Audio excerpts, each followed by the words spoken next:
તમામ દર્શક મિત્રોને નમસ્કાર. તમારા બધાનું ભાવભીનું સ્વાગત.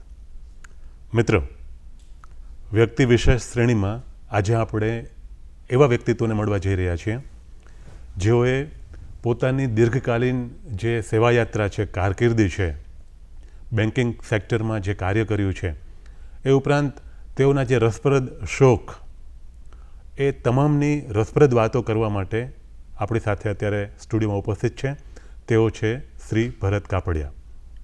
તમામ દર્શક મિત્રો વતી, દૂરદર્શન વતી સૌપ્રથમ આપણે તેઓ શ્રીનું સ્વાગત કરીએ. સર, નમસ્કાર, તમારું સ્વાગત. સૌપ્રથમ દર્શક મિત્રોને સંક્ષિપ્તમાં પરિચય આપવાની રસમ નિભાવવાની હોય તો એ રસમ તમારે જ નિભાવવાની છે. સંક્ષિપ્તમાં દર્શક મિત્રોને તમારો પરિચય સર શરૂઆતમાં આપીએ. નમસ્તે, હું ભરત કાપડિયા. અનુભવની રીતે જોઈએ તો મારી લગભગ 50 વર્ષની કારકિર્દી અલગ અલગ 4 બેન્કોમાં સંપન્ન થઈ. બેંક ઓફ ઇન્ડિયામાં શરૂઆતમાં 28 વર્ષ કામ કર્યું, 1972થી 2000 સુધી. ત્યારબાદ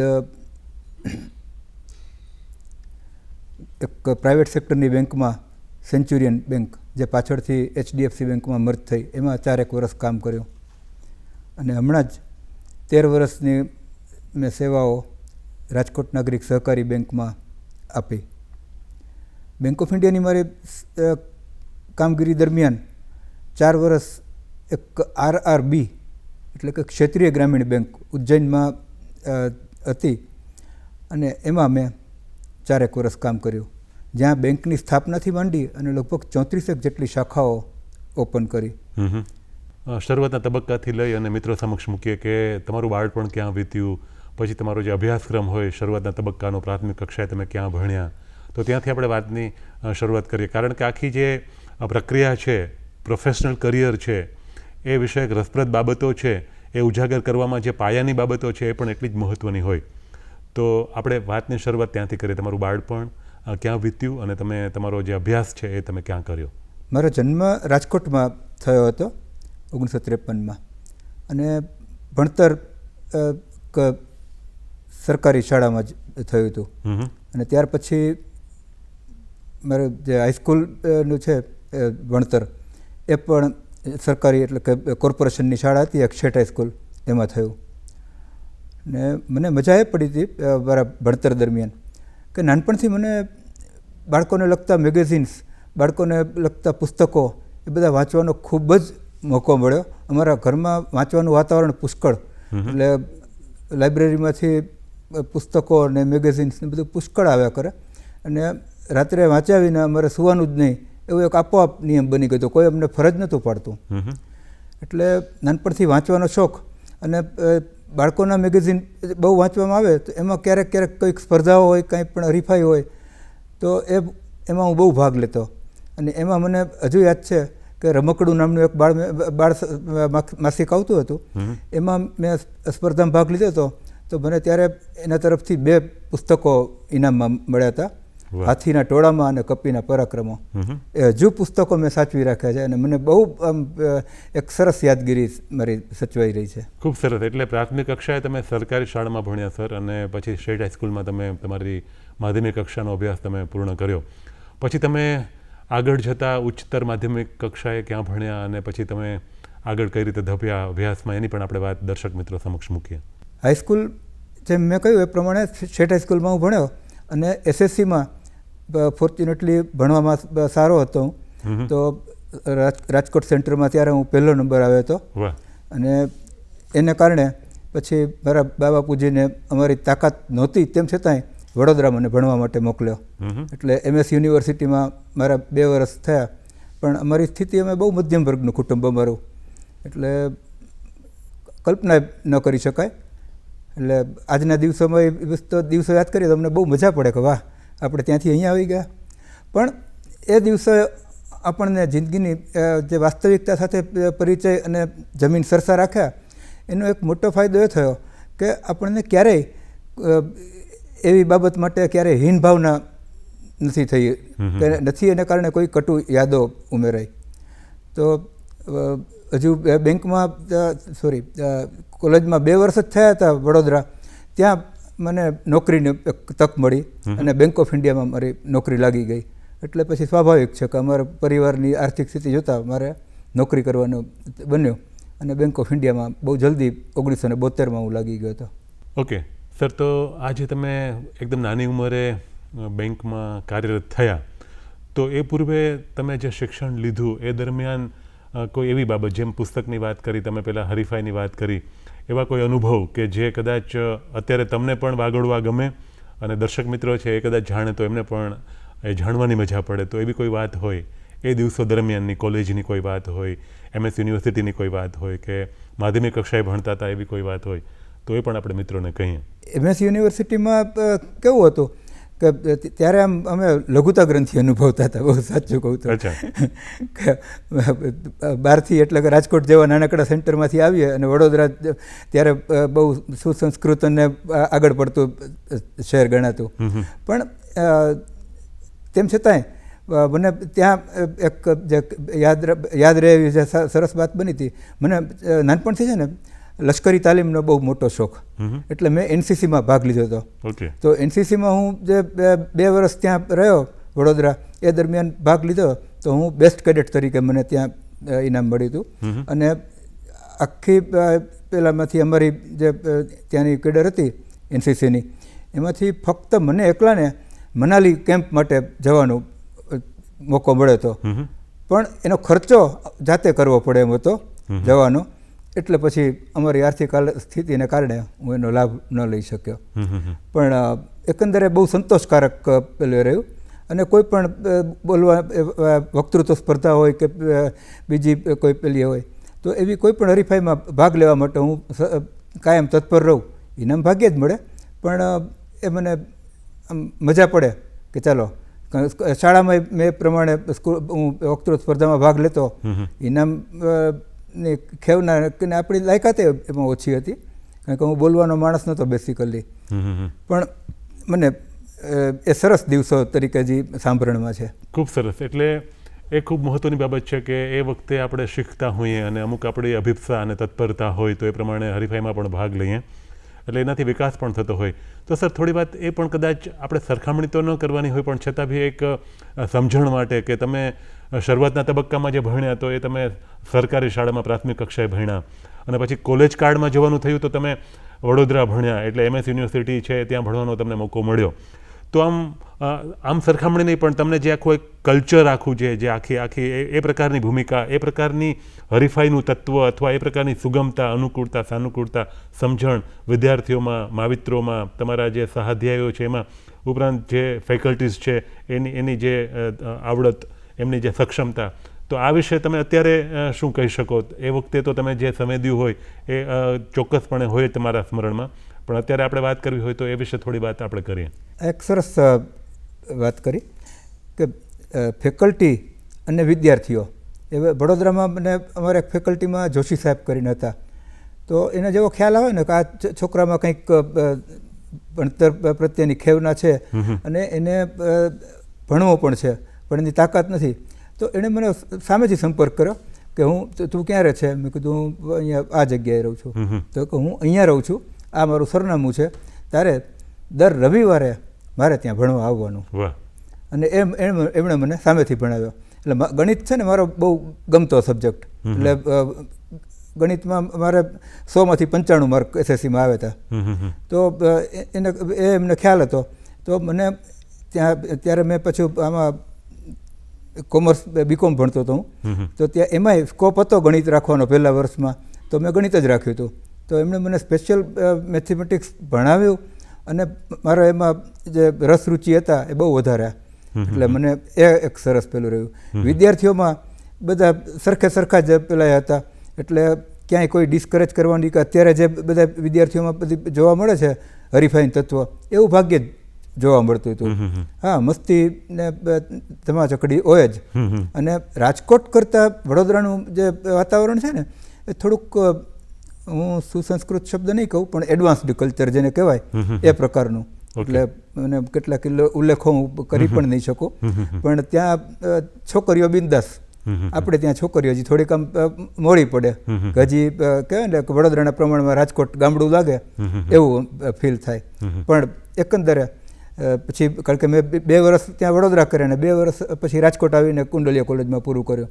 તો ત્યાં પણ અંગ્રેજી મીડિયમમાં જ હતો અને બહુ જ સારા ત્યારે એ દિવસોમાં સમાજના આગળ પડતા કહેવાય એ પ્રકારના પરિવારના બાળકો હતા એમાં. પણ એ લોકો એકબીજા માટે એટલા બધા સરસ કોઓપરેટિવ હતા કે આપણને એની બધી સારી યાદો જ રહી છે. ક્યાંય કોઈ આપણને એવું ન થાય કે ના ભાઈ આવું ન હોત તો સારું હતું. અને પાછું મારે નોકરી ચાલુ હોવાને કારણે મેં નોકરીમાં પાછું એવી રીતે છૂટ લીધી હતી કે હું રોજ 2 કલાક મોડો આવીશ કારણ કે મારે કોલેજ જવાનું હોય છે. તો મને એ લોકોએ પણ છૂટ આપી હતી અને પછી હું સાંજે લાંબુ રોકાઈ અને પૂરું કરી આપતો એ મારો જે મને ખાડો પડતો હતો મારો એ. પણ એને લઈને મારા ભણતરમાં કે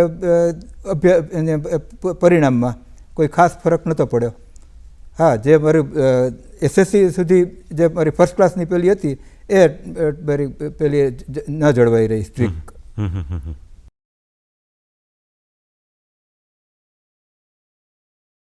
ખૂબ સરસ. એટલે આ અતિ મહત્ત્વની બાબત છે સર કે તમે ત્યાં ભણ્યા, ત્યાંનું કલ્ચર છે એને અનુરૂપ તમે સુગમતા સાધી, ત્યાંથી સારા ગુણો જે બધા છે ગ્રહણ કર્યા અને તમને ત્યાં હતા એ દરમિયાન જ તમને નોકરી મળી જાય છે, તમે બેન્કિંગ સેક્ટરમાં કાર્યરત થાવ છો. પણ સૌથી મહત્ત્વની બાબત દર્શક મિત્રો એ છે કે સર અભ્યાસ છે એ પૂર્ણ કરે છે. એટલે એ વખતે તમે તમારું BCom છે એ તમે સાવ અધૂરું છોડી ન દીધું, પણ બેંકમાં તમે આ રીતની ભૂમિકા રચી કે તમે થોડા મોડા પહોંચશો પણ પછી આગળ એ કમ્પેન્સેટ ટાઈમને કરી અને તમારી જે ફરજ નિષ્ઠાના ભાગરૂપે તમે બધું છે પૂર્ણ કરી આપો છો કાર્ય, અને સાથે સાથે તમે ભણો પણ છો. તો સર તમે આજે BCom પૂર્ણ કર્યું તો એ તમને જે રીતે બેન્કિંગ સેક્ટરમાં અને અધરવાઇઝ એક ડિગ્રી તમારી પાસે આવે છે તો એ મિનિમમ રિક્વાયરમેન્ટ હોય છે. અત્યારે તો હવે PG પણ મિનિમમ ગણાય છે, પણ એ વખતે જ્યારે બેન્કિંગ સેક્ટરમાં તમે કાર્યરત હો અને એમાં તમે BCom કરો છો તો એને કારણે તમને જે ફાયદો મળવાની શરૂઆત, આમ તમારી સક્ષમતા તો પ્રોફેશનલી થઈ જ ગઈ હોય શરૂ, તમે કામ કરો છો એ કામને શીખવે એ રીતે, પણ અધરવાઇઝ તમારી પાસે આ રીતની જે ઉપાધિ જે આવે છે, જે ડિગ્રી આવે છે એને કારણે જે તમને આગળ જતા તક છે એ પ્રચુર માત્રામાં મળી શકે એવી પણ કદાચ શક્યતા એની સાથે સમાવિષ્ટ હોય. તો આપણે થોડી વાત એ પણ કરીએ કે પછી તમારી જે આ યાત્રા શરૂ થઈ તમારી બેન્કિંગ સેક્ટરની એ કઈ રીતે આગળ થપી? મેં પેલે જે ક્વોલિફિકેશનની દ્રષ્ટિએ BCom કર્યું હતું અને નોકરી પણ એ જ લાઇનની બેન્કિંગમાં મળી.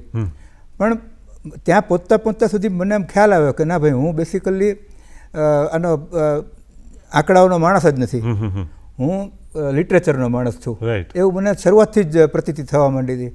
એટલે બેંકમાં જઈને મેં શું કર્યું હતું કે ગ્રુપ બહુ ઝડપથી સરસ બની ગયું અમારું. તો બેંકમાં મેં લાઇબ્રેરીની શરૂઆત કરી. લાઇબ્રેરીની શરૂઆતમાં કેવું કે ભાઈ બેંકને એક બજેટ હોય છે ત્યાં કે ભાઈ એ લોકો પુસ્તકો માટે પૈસા ખર્ચી શકે. તો એક લાઇબ્રેરીમાં જેવું ઊભું કરી એક કબાટમાં ફક્ત પુસ્તકો કરે, પેલા કબાટ લીધો, પછી પુસ્તકો થોડાક લીધા, પછી જેમ જેમ બજેટ મળતું જાય એ પ્રમાણે પુસ્તકોની ખરીદી થતી જાય.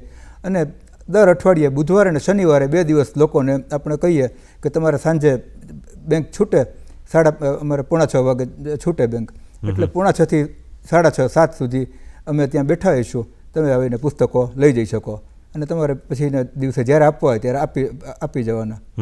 એ પ્રમાણે ચાલુ કર્યું. આ એક.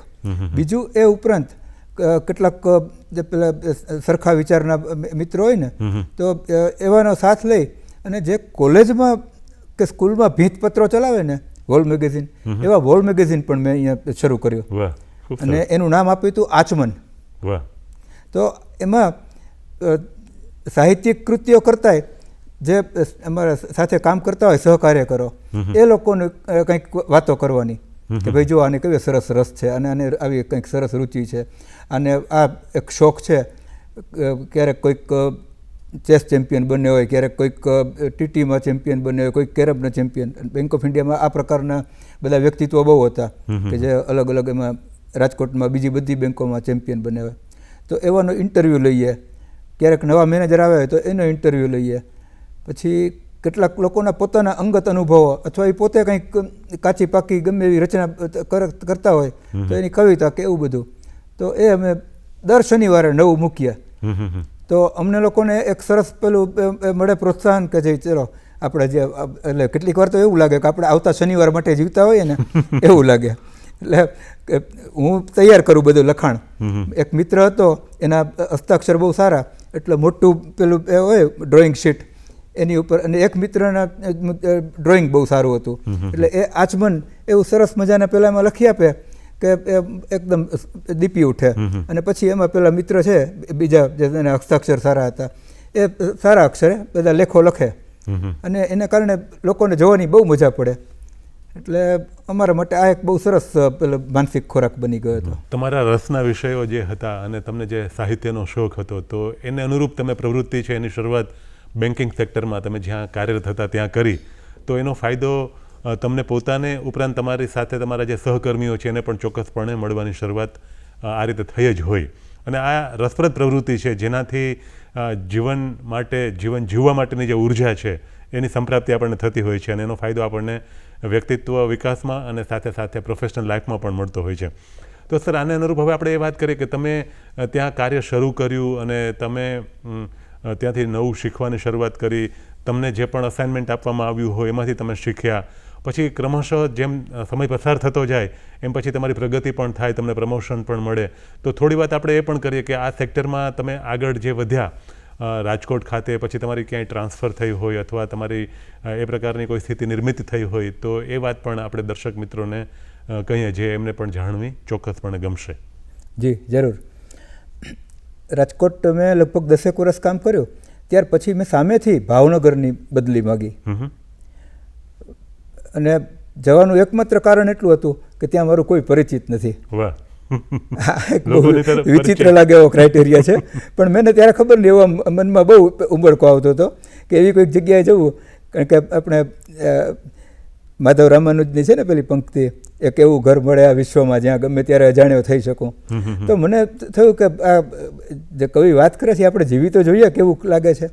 તો હું ભાવનગર પસંદ કર્યું નકશા. એક તો દરિયા કિનારે હતું, અને ત્યારે મારા પત્નીની તબિયત એવી હતી કે મને એમ લાગતું હતું કે દરિયા કિનારે જશું તો કદાચ ફરક પડશે.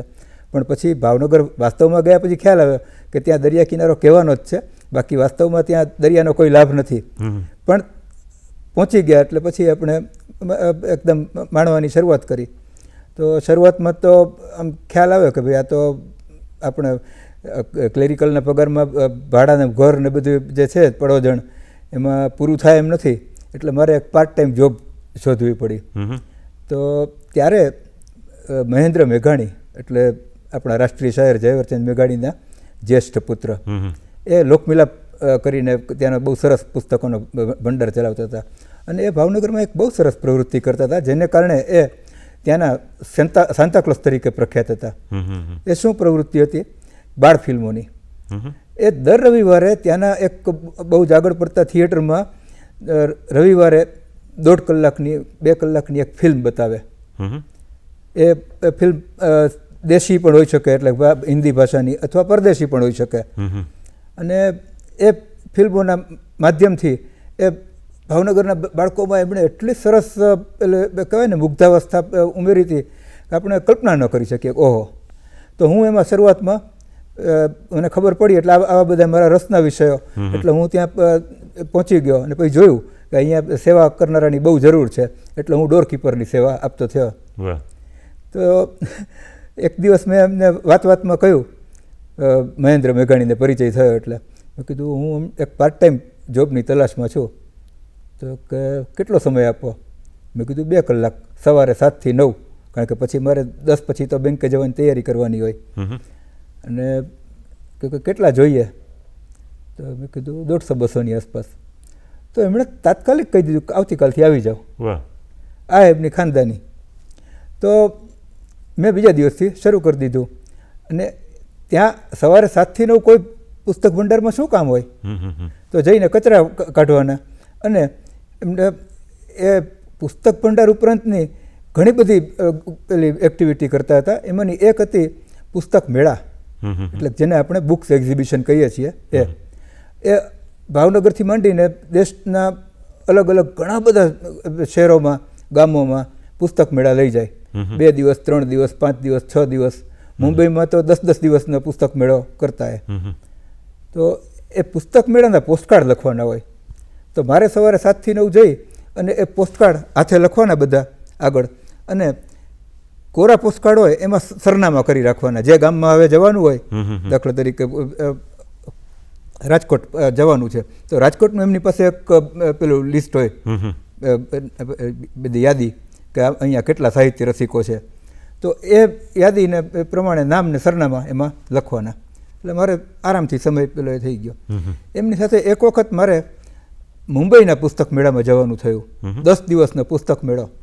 અને ત્યાં તો કહેવાય ને કે ગેલેક્સી ઓફ ગુજરાતી લિટરેચર, એટલે ગુજરાતીના તમામ ઊંચા ગજાના જે લેખકો છે એ બધા જ ત્યાં આવે.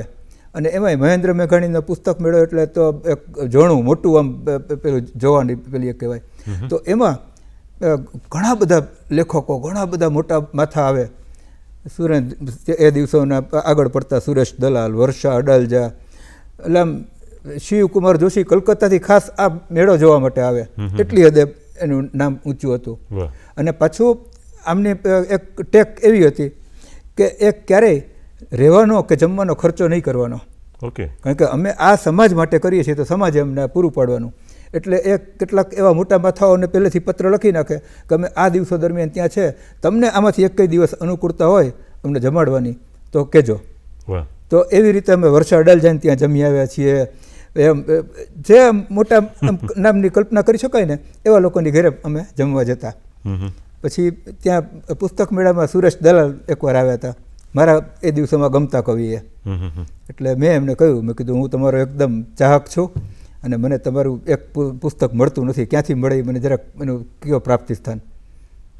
એટલે આમ એ છે ને આમ થોડાક અળવિતરાઈથી જોવે આપણી સામે હતા. પોતે SNDTમાં પ્રોફેસર અને સાથે સાથે કવિતા મેગેઝિનના તંત્રી પણ હતા, એટલે બહુ મોટું માથું.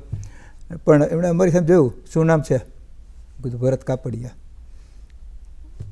અને કે કયું પુસ્તક જોઈએ છે? મેં કીધું એક ગંગાજળથી ઓળકા સુધીનું એક તમારું ટાઇટલવાળું પુસ્તક છે, એ મને બહુ ગમ્યું. મેં લાઇબ્રેરીમાં જોયું પણ પછી મેં ગામમાં બહુ તપાસ કરી, ક્યાંય મળ્યું નહીં. પછી અમે પુસ્તક મેળો પૂરો થયો અને પાછા ઘેર જતા રહ્યા ભાવનગર. અઠવાડિયા પછી મને લોકબિલાપમાંથી મહેન્દ્રભાઈના દીકરાનો ફોન આવ્યો, ભરતભાઈ તમારું એક પાર્સલ આવ્યું છે સુરેશ દલાલ તરફથી. એમણે પેલું પુસ્તક મને ભેટ મોકલ્યું હતું. અને એમાં અંગત પછી નીચે અંદર એમણે પહેલા પાને ઉઘડતા મને લખ્યું હતું ભરત કાપડિયા અને સપ્રેમ. એટલે આ જે આપણને કહેવાય ને કે આવા મોટા માથાઓ આપણને આટલા સરસ રીતે પેલે કરે અને આવો રિસ્પોન્સ આપે પાછું આપણી જાણ કે સમજણ બહાર. એટલે ત્યારે એ વસ્તુ આપણને જિંદગીમાં ઉતારવાનું મન પણ થાય. એટલે ત્યારથી મેં પણ એક મનમાં નક્કી કર્યું કે આવું આપણને ખબર પડે જ્યારે કે કોઈને કંઈ જરૂર છે તો એ આપણો પરિચિત છે કે નહીં, એનું આપણી ઉપર કોઈ જૂનો ભાર છે કે નહીં, એવું કાંઈ જોયા વગર એને આપણે ક્યાંય મદદરૂપ થઈ શકાય તો કરવાની. એટલે એ વસ્તુ બહુ જ મને સ્પર્શી ગઈ હતી.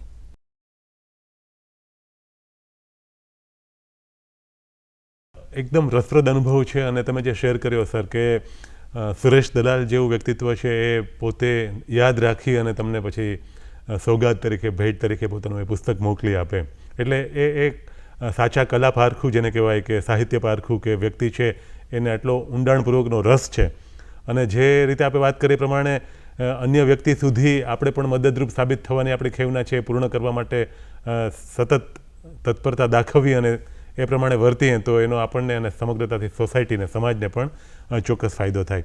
હવે સર, આ જે પુસ્તક મેળાની વાત થઈ અને સાહિત્યિક બધી પ્રવૃત્તિની વાત થઈ, તો તમારી આ સાથે સાથે જે બેન્કિંગ સેક્ટરમાં તમારી જે આખી યાત્રા આગળ ધપતી રહી, તો જેમ તમે ભાવનગર આ રીતે પસંદ કર્યું, પછી આગળના તબક્કા પર તમારા પોતાના જે પ્રમોશન્સ થયા હોય અને પછી તમે આગળ જતાં એક ચોક્કસ મુકામ પર પહોંચ્યા હો, પછી તમે થોડી વહેલી નિવૃત્તિ લેવાનું પણ વિચાર્યું, તો આ બધી વાત પણ દર્શક મિત્રો સમક્ષ આપણે હવે મૂકીએ. ભાવનગર ફક્ત 1.5 વર્ષ રહ્યો અને ત્યાર પછી મને ખ્યાલ આવ્યો કે આપણે આ કારણ કે થયું કહ્યું કે 1 વર્ષ પૂરું થયું ને પછી મહેન્દ્ર મેઘાણી પુસ્તક મેળો લઈને પરદેશ ગયા અને 2-3 મહિના સુધી પાછા નહોતા આવવાના. અને પછી મને ગોપાલભાઈએ કહ્યું કે હવે કામ નથી એટલે તમારે અહીંયા જે કરવું હોય કરો. મેં કીધું ના, કામ ન હોય તો મારે અહીંયા આવવાનો મતલબ નથી, તમારું મારે પગારે લેવાની જરૂર નથી. પણ એ પગાર ન લેવાનું પછી મને ખ્યાલ આવ્યો કે ભાઈ આપણે એના વગર તો ચાલે એમ નથી. એટલે મેં પ્રમોશન લેવાનું નક્કી કર્યું, કારણ કે પ્રમોશન લેવાથી થોડીક આવકમાં વધારો થાય. એટલે પછી મેં પ્રમોશન લીધું અને મારી બદલી આવી ઉજ્જૈન, મધ્યપ્રદેશ. તો ઉજ્જૈનમાં હું જો ગયો એટલે મને માંડ એકાદ વર્ષ જ ત્યાં રહેવાનું થયું બેંક ઓફ ઇન્ડિયાની ઉજ્જૈન શાખામાં. પણ તરત જ મારી બદલી એક ક્ષેત્રીય ગ્રામીણ બેંકમાં થઈ, ઇન્દોર ઉજ્જૈન ક્ષેત્રીય ગ્રામીણ બેંક. એની સ્થાપના થતી હતી અને એની નવી ઘણી બધી શાખાઓ પણ ખોલવાની હતી, એના સ્ટાફની રિક્રુટમેન્ટ પણ કરવાની હતી. તો અહીંયા મને જીવનનો અત્યંત અનેરો અનુભવ મળ્યો, જે લગભગ અનપેરેલલ કહી શકાય એવો અનુભવ હતો. ત્યાં અમે લોકો હજુ બેન્કિંગમાં કંઈ એવા બહુ પેલા કહેવાય ખેરખાં એવા તો નહોતા, અનુભવની દ્રષ્ટિએ ઓકે કહેવાય એવા લેવલે હતા. પણ ત્યાં અમારે નવા છોકરાઓને રિક્રુટ કરીએ તો એની પાસે અમારે એક તો પહેલાં આદર્શરૂપ દેખાવવું પડે કે ભાઈ ના, અમે તમને શીખવવા માટે સક્ષમ છીએ. એટલે નવી રિક્રુટમેન્ટ કરવાની હતી. પછી નવી શાખા ઓપન કરવી એટલે કેવું કે આરબીઆઈને પહેલાં લાઇસન્સ માટે એપ્લાય કરવું પડે કે આ એક બ્રાન્ચ અમારે એક જગ્યાએ ખોલવી છે, આ ગામ છે અને ગામડામાં જ એની બ્રાન્ચ ખુલી શકે, શહેરમાં બ્રાન્ચ ન ખુલી શકે. ઉજ્જૈનમાં એક મેઇન બ્રાન્ચ હોય ત્યાં સુધી બરાબર છે, પણ પછી આગળ ગામડાઓમાં જ ખુલે. તો એ ગામડાઓમાં બધે ગામડાઓ ખૂંદવાના, પછી લાઇસન્સ મળે એટલે પાછું ત્યાં જઈ અને એના માટે બ્રાન્ચની વ્યવસ્થા, એનું મકાન શોધવાનું. મોટે ભાગે પાછા એ પંચાયતના કે એવા જ મકાન હોય કે જેથી કરીને મોંઘા ન પડે. એટલે આવી બધી ઝીણી ખાસ કરીને કરકસરની બધી આરઆરબીનું બજેટ બહુ મોટું ન હોય, તો એ બધી પેલા આસ્પેક્ટ ધ્યાનમાં રાખી અને પછી અમે બ્રાન્ચ મને ખોલવાની પેલી કરીએ. ત્યાં પાછું સ્ટાફને 2 જણાને રિક્રુટ કરીને ત્યાં મોકલવાના અને એ કર્યા પછી પાછું ચલાવવાનું. પાછું નવી બેંક હતી એટલા માટે એને જે ઓપરેશનલ ઇન્સ્ટ્રક્શન્સ જે કહેવાય, બેંકો આ બધી સ્થાપિત બેંકો છે, નેશનલાઇઝ બેંકો ને પ્રાઇવેટ સેક્ટરની બેંકો, એ લોકોના જેને મેન્યુઅલ ઓફ ઇન્સ્ટ્રક્શન્સ કહેવાય ને, એવી સૂચના પોથી જે કહેવાય એ બધાની તૈયાર હોય છે. જ્યારે આ બધી બેંકોમાં હજી કોઈ હતું નહીં, એટલે ત્યાં પાછો હું ગુજરાતી ભાષી સંભાળું. ત્યાં 3 થી 4 ડિપાર્ટમેન્ટ કે ભાઈ ડેવલપમેન્ટ ડિપાર્ટમેન્ટ જેમાં પેલા બ્રાન્ચ ઓપનિંગ ને બધું આવે, HR ડિપાર્ટમેન્ટનો હેડ હું હેડ ઓફિસમાં, અને ઓપરેશન્સ એ મારી પાસે. તો ઓપરેશન્સને પાછું આ જે મેન્યુઅલ છે હિન્દીમાં તૈયાર કરવાનું હતું, કારણ કે આ ત્યાંની ભાષા લોકલ હિન્દી, એટલે એ આખું મેં હિન્દીમાં તૈયાર કર્યું. ત્યારે મને થોડી ઘણી હિન્દી આવડતી હતી, પણ એ બધી ફિલ્મી ને ટીવીની પેલી ફરમાઈશમાં આવે એનાથી વિશેષ કંઈ નહીં. પણ ફોર્ચ્યુનેટલી આપણે કહે ને કામ જેમ જેમ માથે પડતું જાય ને એમ આપણને શીખવતું જાય. તો એ શીખતો ગયો અને હું કરતો ગયો અને લગભગ વર્ષના અંતે સરસ મજાનું એક ઓપરેશનલ મેન્યુઅલ તૈયાર થયો. બધા બહુ રાજી થયા અને આજની તારીખે એ લોકો આ જ મેન્યુઅલ ઉપર કામ કરે છે. હવે તો આ હું જે વાત કરું છું એ છેક 1985-86ની વાત છે. તો આજે 40 વર્ષ પછી પણ હજુ એ લોકો એની ઉપર કામ કરે છે. અને ત્યાં લગભગ 100 જેટલા સ્ટાફને રિક્રુટ કર્યા. તો એ રિક્રુટ કરવામાં પણ BSRBની તર્જ ઉપર જ અમે પરીક્ષાઓ લીધી. PSIB કરીને ત્યારે એક બોર્ડ હતું નાનકડું, તો એ બોર્ડની મદદથી પરીક્ષાઓ લીધી. આખું એક સેન્ટર ઉજ્જૈનમાં ને ઇન્દોરમાં કર્યું અને એ બધી કોલેજ એટલે આમ કહેવાય ને નાની બધી એટલી બધી પેલી કરી એમાં આપણને શીખવાનો અને આપણા વિકાસનો બહુ જ સરસ અવસર મળ્યો. અને ત્યાં 5 વર્ષ રહેવાનું બન્યું મારે, પણ એ બહુ સરસ ગાળો વીત્યો અને પછી પાછો ગુજરાત આવ્યો. ખૂબ સરસ. એટલે નવા પ્રાંતમાં નવી ભાષા હોય, નવા લોકો હોય અને નવું શીખવાનું પણ એની સાથે સાથે જોડાયેલું હોય.